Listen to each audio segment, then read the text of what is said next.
Okay, so welcome to the Journey Home, the Story of Us podcast. My name's Rosemary. I'm here with Bucky today on Tales with the Winds of Time. I believe this, we just said, is episode 4. It's been hard to tell since it's been in and out. And we are going to continue with Gorruk's collection. We have a couple from there, and then a few other stories, and then to round it off with um, some, what did you have it under? The insights, life experiences? And yeah, life experiences, inspirational quotes, or whatever you want to call it, and all that. Awesome. It's supposed to be inspirational, to uplift you. I really happen to like that one that we picked out for the last one, so I think that Yeah, would help with a lot of people, especially now with things very much shifting in the world today. So, yeah. okay, so you're gonna read these three. You Okay. have, so you can go right ahead and start. This is from Gorok's collection of unsettling and uncuddly pals. The story name is The Collection, and this is The Nesting Dolls. In the dim light of an abandoned room, a grotesque version of traditional nesting doll sits ominously on a cracked, dust covered shelf.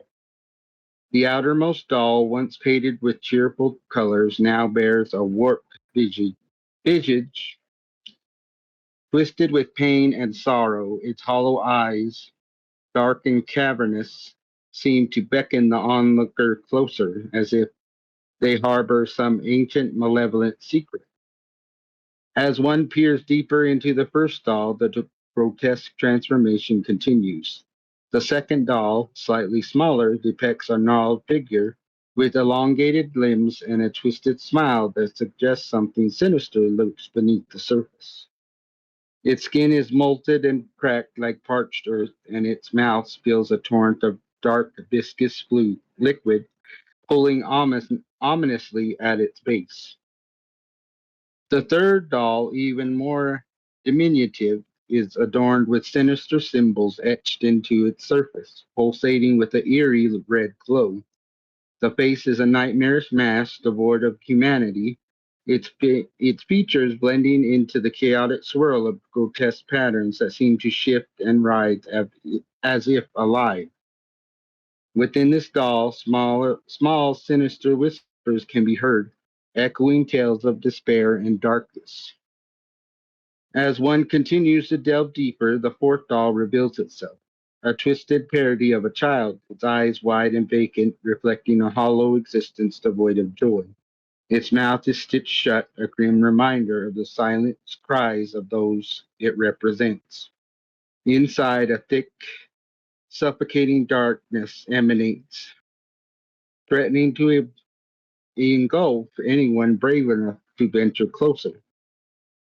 Finally, at the heart of this unholy assembly lies the smallest doll, a mere fragment of wood, but within the very essence of despair is contained. The surface is a sickly green and it pulsates like a beating heart, as if it is alive with the tormented souls of countless generations. Whispers of lost hope and anguished sighs seep from its core, creating a palpable tension in the air. This nightmarish creation, a perverse echo of the traditional nesting dolls, serves as a grim reminder of the dark undercurrents of family legacy and the weight of unfulfilled lives, twisting the once cherished symbol of motherhood into a haunting testament of sorrow and dread.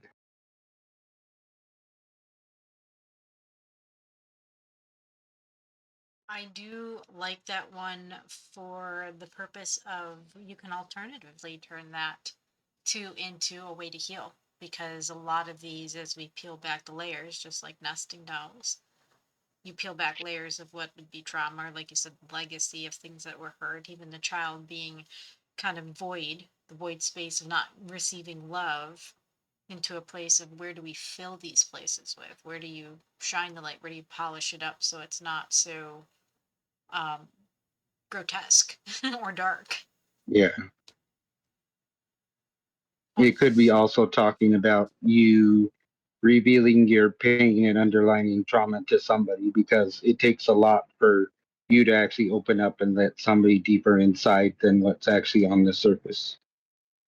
You know, a lot of people wear those masks, or nesting dolls wears another layer on the outside, so Yeah, that they're not seem different than society. Because I believe it'd be in the past that a lot of times people, or things that people that were different, were ostracized from community, and that would be a death sentence.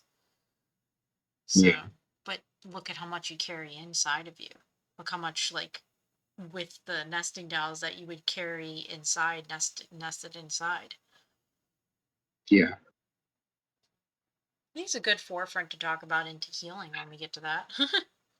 yeah. See, there's all kinds of layers. I didn't even think about it from that perspective. You know that? I just went off source materially and was like, yeah, it could. We just twist it a little bit, and then we could look at it that way. But that's just me, I guess. No, because I mean, like, it's looking at all perspectives, right? So Yeah, we can look at something that normal people, we can look at something, I don't know how other people see, but we can look at something that would be grotesque or even just gory, like to some other person, and find something analytical within it to be like, okay, well, why is it like this, or what is that, was it doing, in order to wrap our brain around why these things occur, or what to heal, or if it's something fixable, how do you fix it, yeah, and also entertain them sometimes little darker, mischievous side that we have in each other. So, okay, yeah. you have the next one, which you Okay. said that you liked. So I can't wait to hear this. I do like. I like all of them. It just seems unfair, like trying to say, "Oh, well, that's my favorite child," because literally I gave birth to these things, and Mhm. which is a weird way to think about it, but What's like yeah, favorite paintings? I don't really have a favorite. They're all part of creation, right? yeah, yeah. All right. Okay. This is the rocking horse. In the dim light of a forgotten attic, a sinister rocking horse looms, its once vibrant paint now a peeling facade, revealing the dark, warped wood beneath. The creature's once majestic mane, once a cascade of golden threads, is now a tangle of matted, shadowy fibers that seem to writhe and crawl as if alive with malice. Its eyes, once bright and inviting, have transformed into hollow, soulless voids, emitting a chilling glow that flickers like the last breath of a dying ember. The horse's body is grotesquely contorted, the contours of its frame warped as if it had been subjected to some dark enchantment. Jagged teeth carved into a menacing grin jut out from a mouth that hangs ajar, whispering twisted lullabies to those daring enough to approach. The rockers, splintered and stained with darkened wood, creak ominously with each subtle movement, echoing the cries of lost children who once played with the toy, their laughter now replaced with the haunting silence.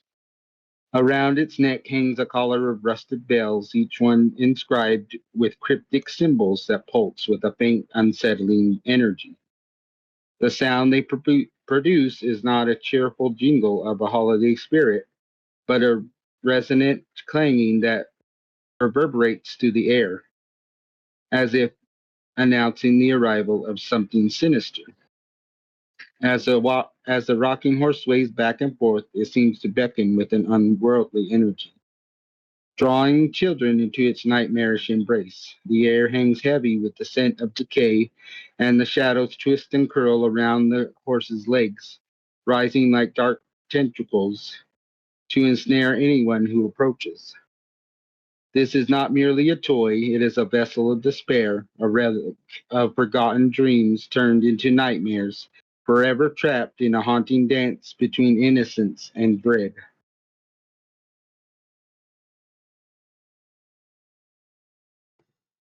I think trapped kind of embodies that at the end there, because it, I mean, you get the sense of that, but you can even take this to something, as it is a toy, to something real world. How many people who have owned horses, or again going to horses, how many of them just get put down for breaking a leg or something, or being lame, and so Yeah, have this kind of lifeless, like, in those moments, because the purpose that which humans dictate them for is no more purposeful, so they kind of fall on the wayside a bit.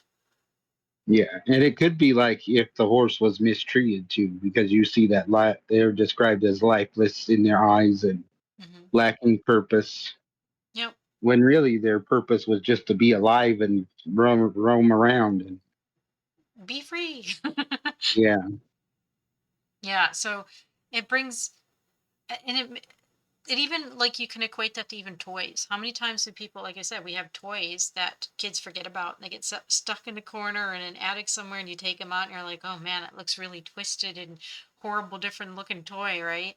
But yeah, it's just been in a box, forgotten. Like, how many people are out there forgotten? How many animals, how many souls are just forgotten out there because they don't serve the purpose that of which somebody else wants it to be. yeah, It's kind of sad. yeah. Delve into the human Also, psyche. but also beautiful in a way because that just shows that even though something may not be of use to someone, you could see that someone would appreciate it, even though it doesn't look its best. Yeah. I mean, even in things that may be considered thrown away or trash, really aren't trash. They're just forgotten in a way. Yeah, I mean, just to be things that are forgotten doesn't mean it doesn't exist. It doesn't mean that it doesn't have a resonance. It doesn't have a purpose, even in the act of it being what's considered trash to some people. So it gives you yeah, respect for it, as you said. yeah. Okay, we're gonna hear the yo-yo. Okay, this is the yo-yo. In the dim light of a forgotten realm, an unholy demonic yo-yo hangs suspended. Its presence a chilling testament to a legacy. Twisted legacy. The body of this sinister toy is wrapped is craft. The body of this sinister toy is crafted from a dark, warped wood, gnarled and splintered, as if it were once a living creature that had been ruthlessly transformed into a vessel of torment. The surface is slick with a viscous black ichor that pulses like a heartbeat, oozing tentacles that seem to reach out hungrily for the unweary. Adorned, adorning the sides are jagged slits, not merely for sound, but for the anguished wails of the souls trapped within. As the yo-yo spins, it emits a cacophony of tormenting shrieks, echoing the cries of those who once attempted to wield its dark power. The hum it produces is not a playful melody, but a low, resonant growl that reverberates through the air, sending shivers down the spine of anyone who dares to approach. The cord that binds this hellish creation is a twisted chain of metallic links, rusted and stained, each link engraved with sinister runes that glimmer with a malevolent light. It coils and uncoils like a serpent, alive with a sinister energy threatening to ensnare those who underestimate its dreadful allure. When thrown, the yo-yo defies the laws of nature, soaring through the air with an unnatural grace, only to return with a ferocious speed as if propelled by the very souls of the damned. It pulls its wielder into a dark dance, an unending cycle of rise and fall, a mocking reminder of hope forever out of reach. The yo-yo's descent is accompanied by a chilling laughter, a haunting echo of the joy it once represented, now twisted into something grotesque. This demonic yo-yo is not merely a toy, it is a crafted artifact, a symbol of temptation and despair, forever binding its user in the cycle of thrill and dread, as if they are drawn deeper into the abyss with every throw.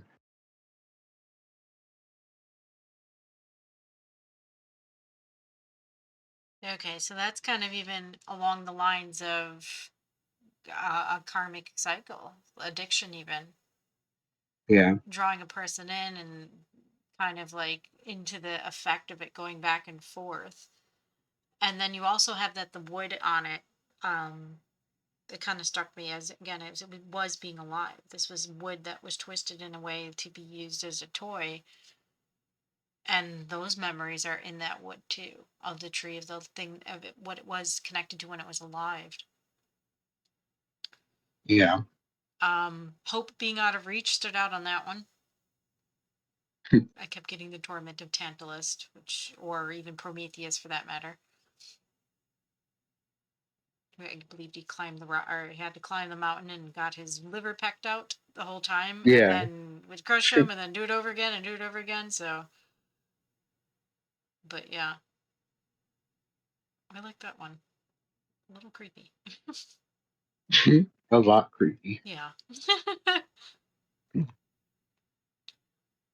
So those are just some of from the collection. I know we had more. There's more on that list, or that one is really long. So depending on what kind of outreach we have, and these podcasts, the stories will get pushed out a little bit more with the new year here.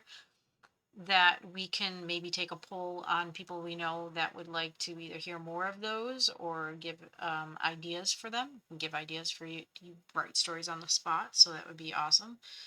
Some more ideas to feed that tendril or that root system there to have bring that into existence, because it is stuff in people's brains. Yeah. And you, like I said, just talking about these perspectives allow people to have a pathway open to healing or to a different perspective and understanding it, and maybe not be so afraid of those things that are kind of in the dark that might be laughing at us or whatnot. Yeah. Laugh Well, back at really, you could think about it as them trying to teach us something. they all do. Yeah. Every perspective, every experience teaches us something. So just because we may not enjoy it, or it's not for us, then it's just not for us. It's for somebody else. It's for something else. Yeah. So thank you for those. Thank you for listening, like always. I'm like a little kid. I got another story, another story, another story. Yeah. I know that feeling all too well. Yes. Okay, so I was gonna read these three, part of our connection to Mother. I Yep. believe Our that's what you have. connection to Mother Nature. Mother Nature. I have not read any of these, so this will be interesting. All right.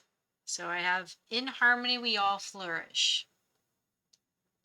Inside the family lodge, the warmth of the fire flickered against the walls, illuminating carefully crafted tools and furs that adorned the space. The father and son busily gathered their gear for the day's hunt. The air filled with electric excitement. The father, a legendary hunter known for his bravery and skill, could feel the weight of tradition resting on his shoulders as he prepared to pass his knowledge to the next generation. Today especially, he said, his voice steady and rich with meaning. This is your first hunt, a step into the world of our ancestors. Remember, we are not just hunters, we're a part of a greater circle. The son looked up, wide eyed, as he carefully placed a small knife into the leather pouch. What do you mean, father? The father paused, his hands resting on the rough wood of the lodge. Every time we venture into the wild, we are honoring Mother Earth. She provides for us, and it is our duty to respect her gifts. We take only what we need, never more. If we hunt, we must show gratitude to the animals that give their lives for us. The son nodded, absorbing his father's word. How do we honor them? We honor them with our actions and our hearts. We take a moment before the hunt to give thanks. We acknowledge their spirit and the role they play in our lives. When we harvest, we must do so with reverence, treating each animal with respect. This is the path of the warrior, the hunter who attains the balance of life, who understands the balance of life. As they continued to gather supplies, a sturdy bow, arrows fletched with care, and a warm cloak to shield against the chill, the father shared stories of hunts he had undertaken. I remember the first time I hunted with my father.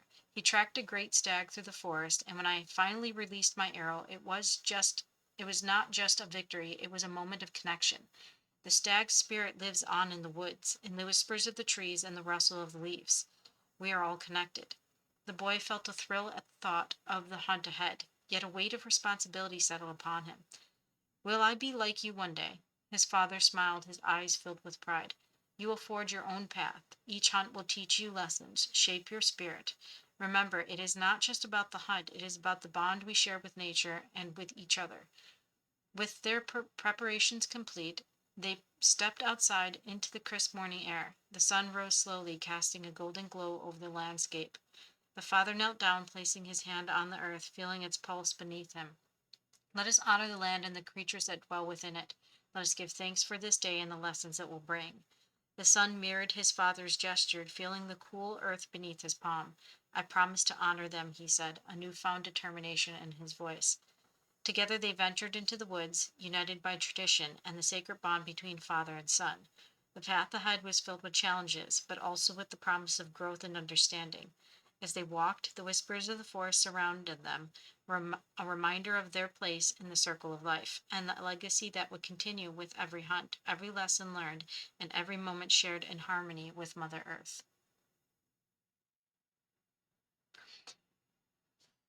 Okay, I'd like to say that before we did this podcast, I was blessed with a conversation with somebody else, and we were talking about how, in the times that we are in now, the reverence, the balance, the respect for the land is kind of it's actually coming back in. It's shifting in. People are shifting into that lifestyle, that awareness, that mentality of bringing balance back. So that respect for the home that we are in, and not like simply burning it down or using its resources up, is starting to filter in. I like how that story reflected that, and I have not read these, so it kind of went with the conversation flow before we even got to this point now. Yeah, I really like that one, especially being somebody who hunts and had to and learned to hunt from my brothers and my uncles and all that. Well, I, from what I understand, you give honor, you give thanks. You can feel the earth, you feel the animal Yeah, with the hides that we've been working with recently to create these drums that we have here. um, Even me going out, or in my experience, going out and being able to touch harvest mushrooms outside, it was the connection to feel everything that's touched it, how it breathed, how it lived, how much moisture it gave off, what went through its veins, what thoughts, what emotions. And that was enough to show the animal, the plant, the earth, that a forest we were walking through, enough respect, because it was very humbling to feel yeah, connected and yet small, but yet really big and expansive in it. yeah. I find it awesome that you can still go hunting and stuff. So, not an experience I have experienced. I know how to track, but not not hunting. So Yeah. maybe not yet. So you should come here and I'll take you down in the mountains. I'm entertaining the idea of a trip, a long road trip. I think it would be an awesome experience. So, and something that you've shared and captured in this story, and I would see the next ones. Let's find out. Okay, so it's not just about the hunt, is the next one in the series. As they walked deeper into the woods, the father turned to his son, the morning light filtering through the trees, casting dappled shadows on the forest floor. You know, he began, his voice steady and reflective. The first time I went hunting with my father was a defining moment in my life. I was around your age, filled with a mix of excitement and trepidation.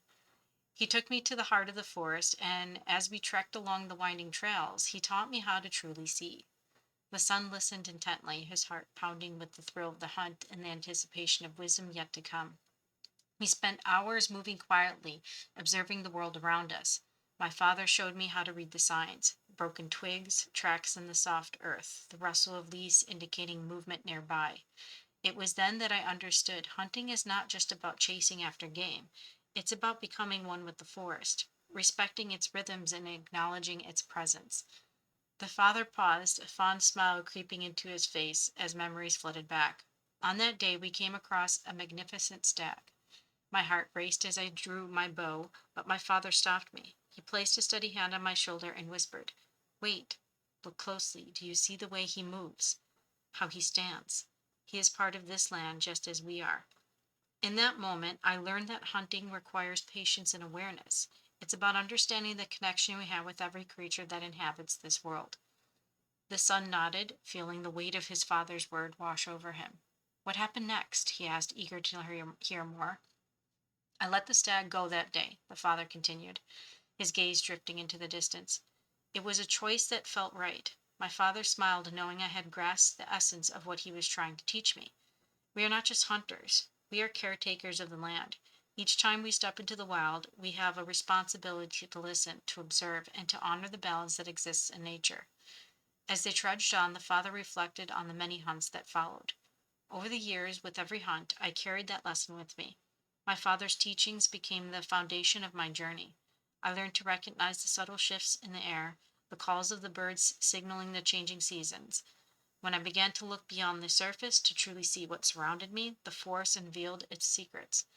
I discovered that the rustling leaves spoke of winds long past, and the flowing river carried stories of life that thrived along its banks. He looked down at his son, a fire burning in his eyes. Nature is a living tapestry woven together with threads of connection.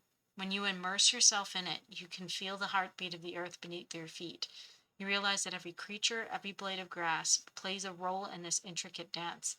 The more you understand this, the more profound your experience becomes. The son felt a swell of understanding, realizing that the hunt was not just about the pursuit, it was about embracing the entire experience, the sights, sounds, and sensations that surrounded them. So when we hunt, we're participating in a larger story? He asked, curious. Exactly, the father replied, his voice imbued with warmth. Every encounter in the wild is a chapter in that story, a testament to the relationship we share with nature. We do not hunt in isolation. We are a part of an ancient lineage that respects the land and its inhabitants. Each lesson learned, each animal honored, enriches the bond between us and the earth. As they continued their journey through the lush greenery, the father felt a surge of pride in the path his son was beginning to forge. Remember, the true essence of hunting lies not in the trophies we collect, but in the wisdom we gain. Carry this knowledge with you as we venture forth, and know that every step taken in reverence to nature is a step towards becoming the hunter you are destined to be. With the sun rising higher in the sky, casting its golden rays upon them, the father and son pressed on, their hearts aligned with the rhythm of the forest. They were not just hunters, they were guardians of tradition, bound by a legacy that would echo through time, a continuation of the sacred connection that transcended generations.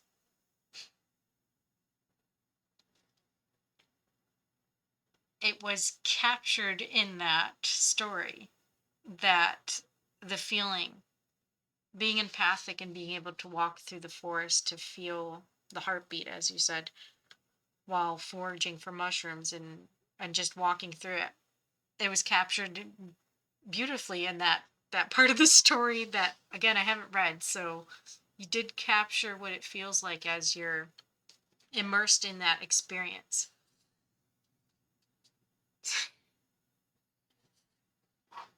That was a good one, huh? It is. It is a good one. Um, I, I mean, I know. Okay, so I know what you're. For me, pursuing, I was looking for certain mushrooms. I was exploring that part. Hmm. I was feeling it, and I know for you, when you go hunting, you're. It is the experience to read what is how an animal moves through what um how it's grown in there, what path it's taken, what track it says. So in a way, we're both hunting. You're just hunting for something else, but it's more about feeling the forest and feeling the animal or feeling what you're looking for more than it is about like focused in on just obtaining that animal. Like I feel like a lot of Western society is very clinical about it. It's very okay, just you're honing in, you're just going to shoot and be done. And this is talking about actually connecting to the spirit of that animal that's giving itself up, to able to feel it, to feel its breath, to be able to be one with it. It's a different feeling. Yeah, because I was always taught, since I was taught traditionally, Mm-hmm. that you hunt to feed your family or to feed yourself, because that's what we do when we go out hunting. It's not just about, oh, well, we need to shoot something just to shoot it and take it back and feed ourselves. This is about feeding, like, um, feeding the family, like I said, or feeding, or making sure that when groceries get outrageous like they are right now, we don't really have to go to the store because we have stuff in the freezer. Mm. So that's just like planning ahead for the future. Or when we don't really want to eat the meat from the store, we can go out in the freezer and get like uh, a elk steak or a deer steak or something and put that on for dinner. Or you know, not really having to rely on the modern go to the store and pick something up and cook it. We can be like, well, I got this deer this year, so we can eat it, and sort of thing. And there is there is a difference in the taste. Obviously, you can Yeah, taste the difference in something that is clinically store bought and like raised, or even just I can taste the difference between even hunters that do what you're saying. They just go out and shoot it and take it home and eat it. It's for me. And people that are yeah, actually hunting and giving more thanks to and actually putting the effort in and understanding, respecting it, even after, even processing the animal itself after. There's a respect even for that because you're still connected to it. You're still feeling it. yeah, Like I said, when you're doing the drums and we're prepping that hide to make it pliable, I'm feeling, you can see it. You can feel the capillaries. You feel the skin of the animal. You're feeling the essence of what that animal was. So there's a different emotion. There's a different energy there than something that is just clinically done and you go to the store to get. yeah, I think that translates in to when you're feeding your family, when you're feeding when you have that for the people. It's a different energy there. yeah. I think you do a good I job. think you're. I think you'll really like this last part. Okay. All right. So, passing on the lessons. As they ventured deeper into the woods, this father and son followed a well worn trail marked by bent weeds and underbrush that whispered of the stag's recent passage. The earth was soft beneath their feet, revealing the unmistakable hoof prints that led them forward, a silent invitation to pursue.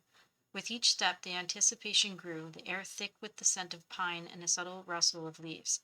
The son's heart raced as they approached the edge of a clearing, the sunlight pouring in to illuminate the space. There, silhouetted against the backdrop of swaying grass and wildflowers, stood the magnificent stag, its antlers reaching toward the sky like branches of ancient trees, and its coat glistened in the golden light. The moment was breathtaking, a stillness enveloping them as they took in the creature's grace. The father sensed the excitement bubbling within his son, the instinct to draw the bowstring taut and take aim. Remembered, he murmured, echoing the lesson of the past. This is not merely a hunt, it is a moment of connection. The son nodded, heart pounding, as he steadied his breath. He lifted his bow, aligning his sight with the stag's calm demeanor. Time seemed to stretch the world around them, fading into a hushed silence.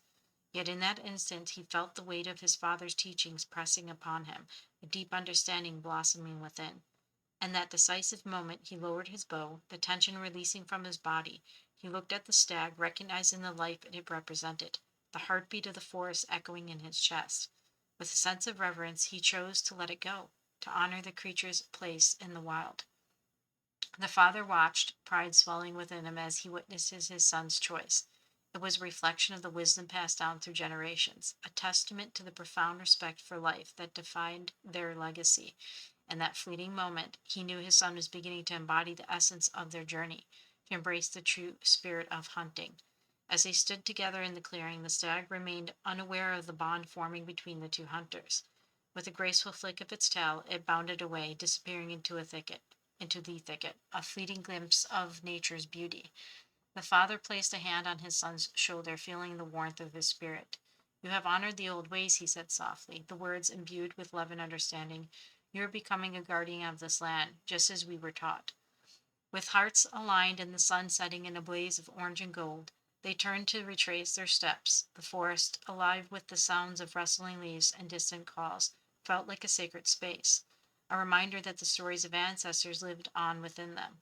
They walked side by side, bound not just by blood, but by a shared promise to carry forward the lessons learned, to honor the balance of nature, and to become the stewards of the wild for generations to come. I do like that one. See, he just let it go because he wanted to be like, well, when I went with my father, I let my first one go too. It's like, that's what I think. It Probably. was a sham. It was a sham. You would think that's why they tell this story, so that this way that okay, so he'll let the first one go too. So, but Yeah. also understanding that and you want to be look good in your father's eyes or your parents' eyes. So sometimes you do the same thing or embody the same path. Yeah. But at least you got to connect. I mean, you're able to connect with the spirit of the animal, and at least connect with the land itself. So I Yeah. I say it's a different experience altogether. I mean, having walked through that recently in this last year, it's almost like getting drunk off of like the forest. You're walking through it, you come out and it's extremes amount of joy, regardless of what you're looking for or what your purpose is walking through it. When you make that connection, when you hear the worms, you feel it all, the water, everything moving, and it's more alive. So it's kind of why like cities and concrete don't make any sense to me, maybe. Yeah. Because it muffles the earth. It does. But I mean, me digging into the dirt was enough to feel it. Even processing and drying out some of the mushrooms that we found, I was still getting the glimpses, the flashes, the feeling of growing in the forest, spore. And like it goes through you. So getting high off of life Yeah. is a good thing.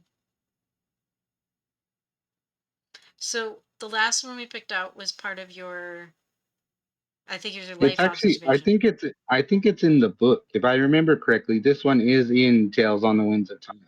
It is. I'm actually in that section as I'm looking at it. So Yeah.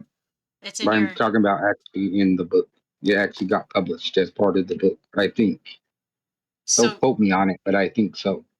I believe it is. It's in I, your Discord for it. So if anybody wants to actually read Chief's life's observations, and this particular one is in there. Tales on the Winds of Time. I have it displayed on here, and I think what I'm gonna do is put a link. I'll just look up like Amazon and put a link yeah. in there so people can just click on it, and then this way they'll have an idea of where they can find it at then in the comment I section. need to do that on that Facebook page too. Put the link on it. All right. All right. So the last Yeah. one. You want me to read it or do you want to read it? You read this one. Okay. This is Little Red Wagon. I have no clue or idea how many times I've seen on social media or even just talking to people I know about how life is hard. My outlook on that has changed a bit since we first started here in our discussion of the many burdens being the many things we carry in a red wagon we pull with us in this life, and how, as we progress through life, we added more things to that wagon. But after thinking about it more, I've come to realize that my observation on that topic didn't truly reflect the whole picture. That being because I didn't take into account that during our journey here on Earth, we are traveling on a path that is only illuminated by our own resolve, our dreams, and our vibrations, with those vibrations being mental, physical, and spiritual in nature. You see that without this light, we would all be stumbling around in the dark or not moving forward at all, because we wouldn't have any way of knowing which direction forward would be, that being physically, mentally, or spiritually. And so I feel there are many people whose light shines brighter than most, and it is those few people that have impacted history in many ways that have been accomplished over the many years of human beings he being of in the many ways that have been accomplished over the many years of humans being here on earth. So I ask you, are you illuminating the path of life the brightest you can, or can you possibly do more so your light shines just a bit brighter?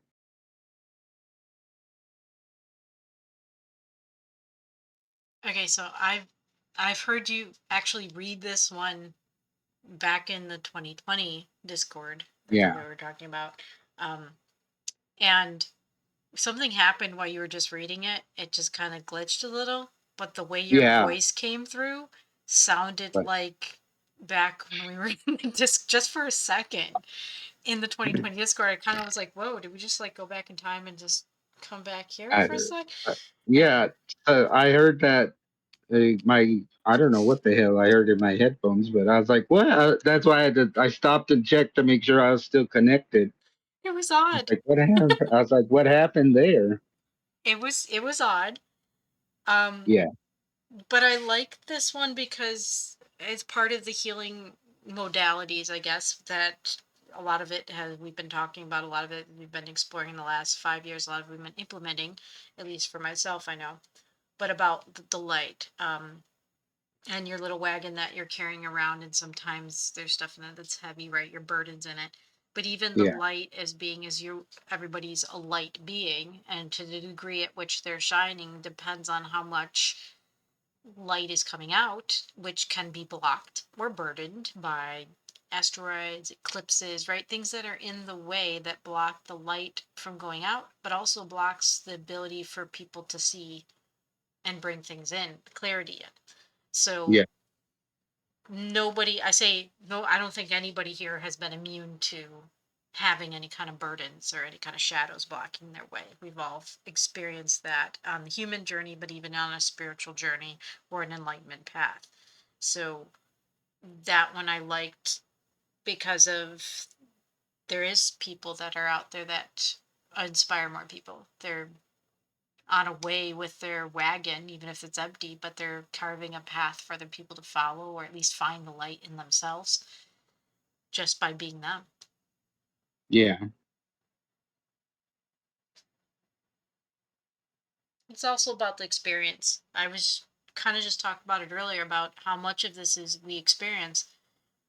You can learn from it. Even the karma isn't good or bad. It is a lesson that's being run when we're at a certain stage, and then we're able to go back to that experience and say, okay, well, it wasn't the most pleasurable experience. However, if you look at it as I learned from it, even if it was something that hurt, so therefore I could be thankful that I even had the lesson to go and see it or experience it, because now that gives me something a tool wise in my box, but it gives me ability to thanks and then let it go, let those things kind of drift away, because we're not in it anymore. We're in a different experience, a different now at any given moment.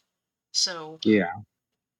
going in that outlook allows us to make these steps in our life to be they're lighter, they're not as heavy.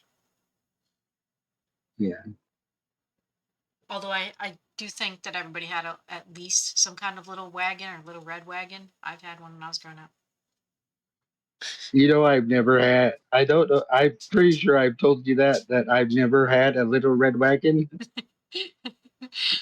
I think you have. I've not. I've had one, but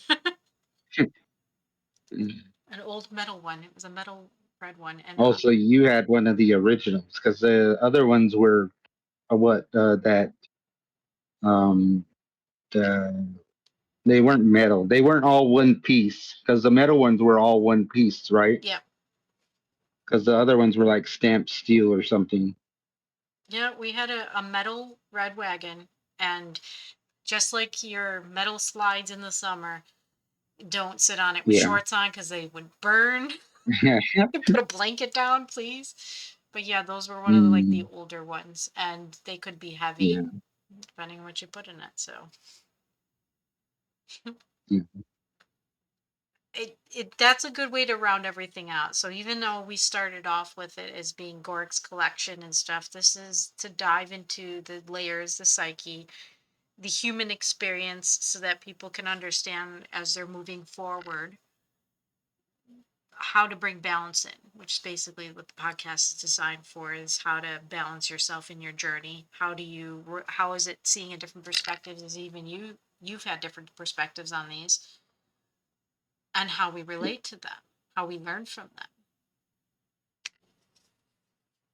So I'm thanking you again for allowing me to be a listener, allowing me to read some of them.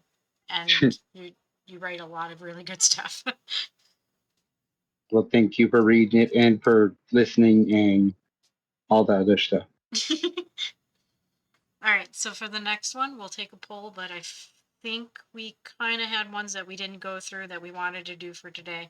We can come back to those ones, and I'm sure you have many more stories to go through, Yeah. many more to write. So we'll put all the information in the description box here. This is on YouTube. These actually go through Audible, so technically you have an audiobook now. um, Wow. it goes through Audible and Amazon Music and on Spotify for the podcast. So there's multiple ways for people to listen, to view it, to be a part of it. And then we'll post it on Facebook and it'll be on Tales on the Winds of Time Facebook too. I'm assuming. Hey. I should assume. Yeah. All Should right. assume.